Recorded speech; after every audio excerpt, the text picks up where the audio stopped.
I went into debt to pay for my fiancé's wedding.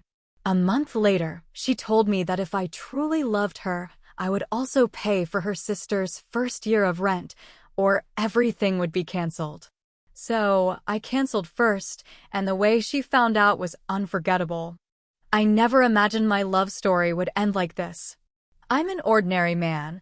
I work as a mid-level manager at a logistics company. I'm not rich, but I'm not doing badly either. I've always been responsible with my finances. I met Diana 2 years ago at a mutual friend's birthday party. It was one of those instant connections, the kind that makes you believe in destiny. After 6 months, we were living together, and everything seemed perfect. When I decided to propose, I spent $5,000 on a ring. It was more than I had initially planned, but I wanted to see that special smile on her face. The night I knelt before her at our favorite restaurant, her eyes filled with tears. She said yes between sobs and immediately started talking about how our perfect wedding would be. At first, we talked about something intimate, maybe 30 guests at most. But little by little, her ideas changed. It all started with Pinterest and TV shows about weddings. Then came the visits to increasingly expensive venues. The initial budget of $10,000 quickly became $15,000, then $20,000, and it kept going up. I met her family a few months after we started dating. Her parents were the type who valued appearances highly, even though their financial situation wasn't as solid as they pretended. And then there was her younger sister, Sophia, who, at 27, had never held a steady job, always with excuses about why it wasn't the right time or how the work environment wasn't right for her. When Diana chose a venue that cost $8,000 just for the rental, I felt a knot in my stomach, but I nodded with a smile. The $5,000 dress, the $4,000 decoration, the banquet for 120 guests for $18,000, each new expense was essential and non-negotiable. My monthly salary of $4,200 couldn't cover even a fraction of these expenses. My savings of $8,000 vanished in the first payments. That's when I started applying for loans. First, a personal loan of $20,000. Then I maxed out my 2 credit cards to a combined limit of $15,000. Finally, I took an advance from my retirement fund for another $10,000. 3 years ago, I had lost a large part of my savings helping my cousin with a medical emergency. He promised to pay me back, but he never fully did. I learned then to be more careful with my finances, or so I thought. Now I was in debt up to my neck for a wedding that had spiraled out of control. Sleepless nights became routine. I reviewed the figures over and over, calculating how many years it would take me to pay everything off. I sold my watch collection that I had accumulated over the years. I canceled my gym membership. I stopped going out with friends. Every penny went towards the wedding. Diana noticed my worry, but she always found a way to make me feel guilty for mentioning it. "It's the most important day of our lives," she would say, with a tone that mixed disappointment and reproach. "Do you really want to remember it as something cheap and mediocre?" Arguments about expenses always ended the same way, with her making a comment about how her friends had partners who really made an effort to give them the wedding of their dreams. The comparison was subtle but effective. I gave in again and again. It was during these months that I began to notice how Diana always came to her sister's financial rescue. One month it was the deposit for a new apartment because she had fought with her roommate. The next, it was a $1,000 course that would help her find her true calling. Diana always told me it was temporary, that her sister was going through a difficult time. By the time it came to make the last payment for the venue, my total debt amounted to $47,000. $47,000 that would take years to pay off, with interest that would make the final amount much higher. But every time I hesitated, I looked at Diana and thought about our future together. Love is worth everything, isn't it? What I didn't know was that love, at least for her, had conditions that I wasn't yet aware of. A month had passed since I made the last payment for our wedding. My bank account was practically empty, and the minimum payment notifications from the credit cards arrived promptly in my email every morning. I woke up with that feeling of weight in my chest, mentally calculating how much I would have to adjust my expenses to make it to the end of the month. Diana seemed oblivious to this reality, as if money were a minor detail in our life together. That night, I had planned a simple dinner at home. We couldn't afford to go out to restaurants for a while, so I bought ingredients to make homemade pasta, her favorite dish. I had lit some candles to create ambience. I wanted it to be special despite our limitations. We were halfway through dinner when her phone rang. It was Sophia, crying inconsolably. Diana got up from the table and went to talk in the bedroom. I could hear snippets of the conversation. Calm down. We'll find a solution. No, don't worry. Of course you won't sleep on the street. When she returned to the table, her expression had completely changed. She barely touched her food and answered my questions with monosyllables. Something was wrong, I knew it. Everything okay with your sister? I finally asked. Not really, she sighed. Her landlord raised her rent, and she can't pay it. Plus, they fired her from her job at the boutique last week. Wow, I'm sorry. Can't your parents help her? They're going through financial problems too. My dad had to cut expenses at his business. For the next few days, Diana was distant. I caught her several times staring into space, worried. Her messages with Sophia were constant. One morning, while I was getting ready for work, she finally addressed the issue. I need to talk to you about something important, she said in a serious tone that made me stop dead in my tracks. Sure. What's up? It's about Sophia. She's desperate. If she doesn't find a place to live this month, she'll have to go back to our parents' house, and you know their relationship isn't the best. It could ruin her life. I felt my stomach clench. I knew where this conversation was going, but I hoped I was wrong. I've been thinking, Diana continued, taking my hand, that we could help her. She just needs a little support while she finds a new job and gets settled. Diana, you know we're up to our necks in debt from the wedding. I don't think we can. She interrupted me. It would only be the first year's rent. $12,000 total. We could divide it into monthly payments. I felt as if a bucket of cold water had been thrown over me. $12,000 after having spent all my savings and gone into debt for almost $50,000?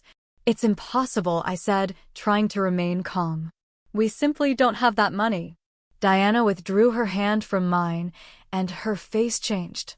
There was no longer sweetness in her gaze. If you really loved me, you'd find a way to help me with this. It's my sister, my family. And what about our family? Our future together? These debts will haunt us for years. You've always been selfish with money, she replied in a tone she had never used with me. I remind you that this wedding is for both of us, not just for me. I looked at her incredulously. Selfish? I had mortgaged my financial future to please her. Diana, I've given everything I have and more for this wedding. I can't keep going into debt. That's when she dropped the bomb. Look, I'll be clear. If you can't make this sacrifice for my family, maybe we should rethink our relationship. Maybe you're not as committed as I thought. Are you giving me an ultimatum? I asked, feeling rage and disbelief mix inside me. Take it as you will. But if you truly loved me, you would also love my family and do whatever it takes. Otherwise, maybe we should cancel everything. She got up and left the apartment, leaving me alone with my thoughts. I couldn't believe what had just happened. She was really conditioning our marriage on me paying her sister's rent after all I had already sacrificed? I didn't sleep that night. I mentally reviewed our relationship, looking for signs I had missed. I remembered how Diana always got what she wanted, how her problems were always a priority, how my sacrifices never seemed to be enough. And then I remembered something my best friend, Carlos, had told me when I told him about the wedding costs. Dude, it seems like you're buying your way into that family, not building one together, bro. This isn't love, it's manipulation. If you give in now, what will come next? Her father's car? Her mother's vacations? I decided to investigate Sophia's situation a little more. I talked to a mutual friend who worked near the boutique where she had been employed. He confirmed what I suspected. Sophia hadn't been fired. She had quit because the job didn't meet her expectations. I also discovered, reviewing old conversations Diana had with her parents that she had left open on our shared computer, that this wasn't an isolated incident. Sophia had been living off her family for years, jumping from job to job, always with excuses, always needing temporary help. It was as if I suddenly saw everything clearly. Not only were they asking me to finance Sophia's life, but they were trapping me in a never-ending cycle. Diana didn't see me as a life partner, but as a financial solution for her family. Sitting on our small balcony with a cup of cold coffee in my hands, I made my decision. Not only would I not pay Sophia's rent, but I would reconsider our entire relationship. I deserved better than this. I deserved respect, consideration, and a love that didn't come with a price tag. And also, although I wouldn't admit it out loud, I still deserved a bit of justice. The next few days were of absolute mental clarity. Diana returned to the apartment that same night, acting as if nothing had happened. I guess she assumed I would give in, as always. She asked me if I had thought about our conversation, and I told her I needed a little more time to find a solution. Her satisfied smile confirmed that she thought she had won again. I began to meticulously plan my next steps. First, I reviewed all the contracts related to the wedding. The venue had a cancellation policy that would allow me to recover 30% of the deposit if I canceled with at least 3 weeks' notice. It wasn't much, but it was something. The photographer and the catering service had similar policies. In total, I could recover about $6,000. A drop in the ocean of my debt, but a start. Then I dealt with my personal belongings. Every day, while Diana was at work, I discreetly removed important items from our apartment: financial documents, family heirlooms, my book collection. I kept them in Carlos's garage. I also retrieved my grandmother's jewelry that I had lent Diana to wear at the wedding, taking advantage of a moment when she was in the shower. The hardest part was keeping my composure when we talked about the final preparations. I feigned enthusiasm while internally counting down the days to execute my plan. One afternoon, she almost discovered me when she saw a box with my college trophies in the trunk of my car. I told her I was taking them to be cleaned so they would look perfect in the wedding photos. She believed me. The chosen date for my revenge was the wedding rehearsal, scheduled for Saturday, 2 weeks before the ceremony. There would be enough important people there. Our parents, best friends, some close relatives, the people whose opinion Diana really cared about. That morning, I got up early and told her I was going to pick up the thank you cards from the print shop. Actually, I met with Carlos to finalize details. I had prepared a small speech, not too dramatic, not too soft, just enough to explain my decision with dignity. I also had printed copies of the messages where she gave me the ultimatum, in case anyone doubted my motives. When we arrived at the restaurant where the rehearsal would be held, my heart was beating so hard that I was afraid everyone could hear it. Diana was radiant, wearing a new dress that surely cost several $100s. Her sister, Sophia, was by her side, both laughing as they shared something on their phones. Her parents were talking to mine, probably discussing the last details that they wouldn't be paying for. The wedding planner asked for our attention to begin with the rehearsal instructions. That's when I asked to speak. "Before we start, I'd like to say something," I said in a clear but shaky voice. Everyone looked at me expectantly. Diana was smiling, probably thinking I would say some romantic words. "I want to thank everyone for being here today.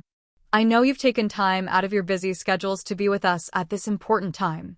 However, I must announce something difficult. There will be no wedding."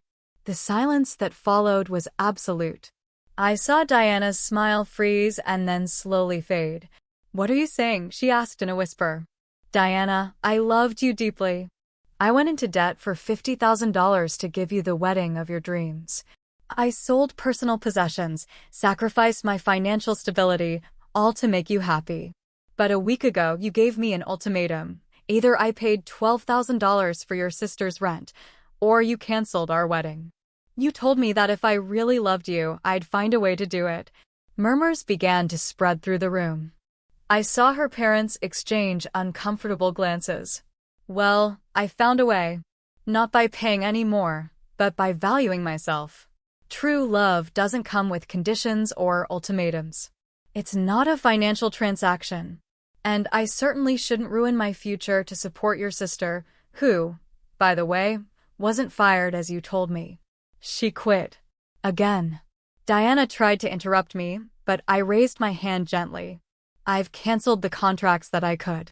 We'll work out the details later, but I wanted everyone to know the real reason this wedding isn't happening. It's not for lack of love on my part.